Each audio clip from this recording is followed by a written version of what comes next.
If you've been following the news regarding basketball in literally any capacity, you've probably heard the news of the players that are choosing a completely different route to the NBA. They're not going to college, they also aren't going overseas to play professionally either. Instead, 4 of the top prospects in the class of 2020 have opted to join the NBA's G League and compete in the minor league system for a year before going off to the draft. They will all be competing on the same team together against the other G League teams, and their team will be filled out with more experienced professional players alongside them, and this new option for recruits is extremely monumental for the future of basketball for a number of reasons.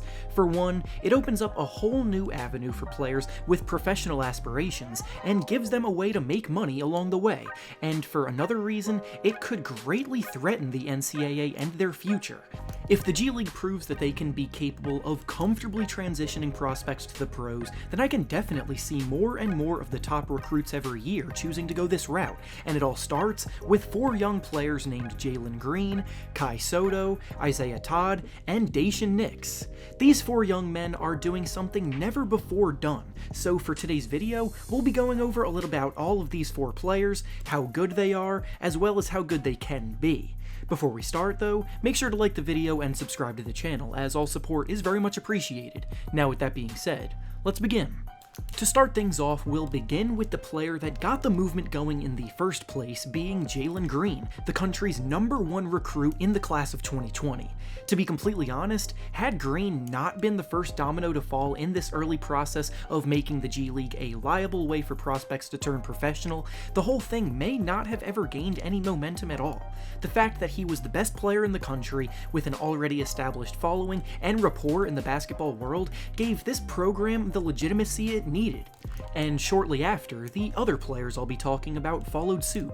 In short, his decision made sure that this route would be taken seriously, because his potential is that real. If Green were eligible for the draft this year, some would seriously argue that he would go #1, so no matter what he does, people will follow along. Green's been someone scouts have kept an eye on from the second he stepped onto a high school basketball court, because immediately as a freshman, he was one of the best players in the country. That first year, he averaged 18 points and led his team to a state runner-up finish in California. Then, as a sophomore, he really took off and averaged 28 points on the way to a division title and was named Max Prep's Sophomore Player of the Year in the country. At that point, he was seen as one of the best players in the country no matter the age, and in his junior season, he took things even higher. That year, he averaged 33 points, 8 rebounds, and 5 assists on his way to a second consecutive division title. And after becoming San Joaquin Memorial High School's all-time leading scorer that year, he transferred to a school called Prolific Prep for his senior season, which was obviously the most recent season. His success at the new school translated flawlessly. He averaged over 31 points per game, and he was named Sports Illustrated's Player of the Year this year. As a basketball player, Green is a 6'5" shooting guard with very ideal length for a player at that position, and explosive athleticism that pops out at you and delivers some breathtaking performances on a regular basis. He's a big-time playmaker that can both wow a crowd and utilize his skill in an effective way that elevates the team. He can do a lot of damage out on the perimeter, and as a scorer, he's incredibly effective getting to his spots and finishing the chances he creates. And as a player, many see as someone destined for stardom. He has the ability to be someone who can turn a bad shot into a good shot, which is always something stars have in their arsenal. His defensive potential is very high, he has what it takes to be a go-to scorer at any level, and overall, he just makes the game look easy at times. Going to the G League will be a big step up from the high school level, but if he produces there, then I have no doubt his name will be the first one called on draft night in 2021. Moving on now to the next prospect that will be joining him in the G League is Soto, who is arguably the most well-known in terms of social media prevalence. A lot has gone into his rise to fame, but it all starts on the basketball court, where he has been tearing up the Filipino scene. Now, the Philippines hasn't ever had a player get drafted to the NBA, so after growing up there and going through the ranks there, the people have really taken a liking to Soto and have all come together to support him, which is awesome. The Philippines as a country is incredibly passionate about the sport of basketball, so you know they're very ready to see one of their own make a name for himself in the world of basketball, and that's exactly what Soto is doing both for them and for himself. Soto grew up idolizing Kristaps Porzingis and wanting to be like him on the court, and seeing as Soto is 7'2" with a very smooth shooting stroke and advanced perimeter game for a big man, that has naturally become one of the player comparisons often linked to him. Soto took off when he joined a high school Filipino program called the Blue Eaglets, and in 2018, he led them to a UAAP basketball championship and was named Finals MVP of the tournament with averages of 17 points, 13 rebounds, and a massive 6 blocks per game. The following season, he averaged about 25 points, 14 rebounds, and 3 blocks per game, and was named the MVP of the league. After that, he would make the transition to America, where he joined the Skill Factory in Atlanta, and there, he continued his run of excellent play, leading them to more tournament wins and racking up more MVP honors. He participated in the Basketball Without Borders camp, he finished his high school career on a very positive note, and now he's on his way to being trained in a professional atmosphere.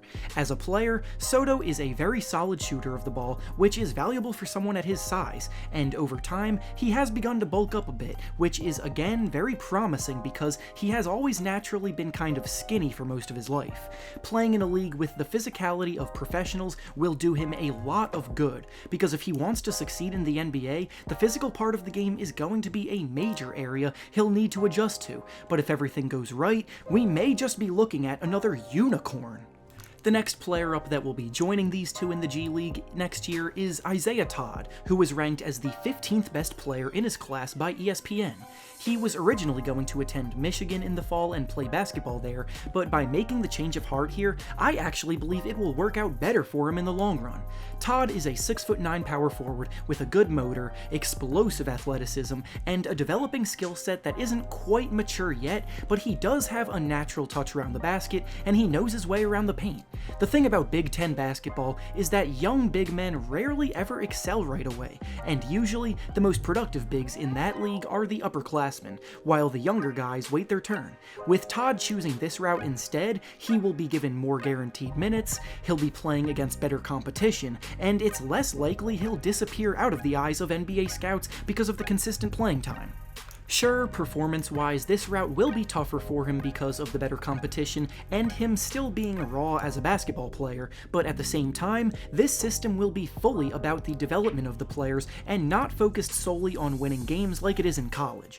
College systems typically struggle to get the most out of unfinished products like this because the coaches are under pressure to win no matter what, so again, the G League should definitely be a better option when it comes to getting the most out of Todd's game and improving him as a player.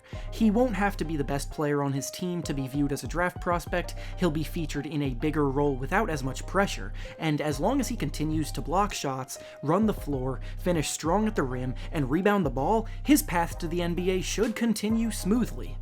And finally, the last player that will be joining them in the G League out of high school so far is Dacian Nix. Nix is going to be the point guard running the show, and many, myself included, are very high on him as potential lottery talent for next year's draft. ESPN only had him ranked as the 21st best player in the class, but on 24/7 Sports he's ranked as the 16th best, and on Rivals he's the 14th best. He too finished as his high school's all-time leading scorer in points, and in a big tournament called Grind Session, he actually, funnily enough, shared MVP honors with future teammate Jalen Green, who we discussed earlier. Nix is a very smooth operator out on the floor, and he always seems to be under control and willing to make the right play. He excels in the pick and roll, which is a staple of NBA offenses, and along with having soft touch around the basket, he's also a good passer of the basketball. One of his best traits by far is his basketball mind. As I just mentioned, he's a very good decision maker, and he also has the kind of size that will allow him to continue to succeed, being 6'3" with a nice strong frame. He's an above-average shooter, and at the high school level, he's finished well through contact, but those are two areas that he will need to continue to prove himself in, as he isn't necessarily the most dynamic scorer. On this G League team surrounded by the other high-level players I've discussed in this video, though, he'll fit right in, and run the offense while setting everyone else up for easy baskets. All in all, this is an exciting time for the future of basketball, and if this whole G League plan works, then the future of professional basketball could be in for some major changes, all of which will benefit both the players and the teams greatly. And with that being said, that's all I have for you today. Make sure to like the video, subscribe to the channel, and comment down below what you think of these players and the decisions they've made. Thanks for watching, and I'll see you all next time.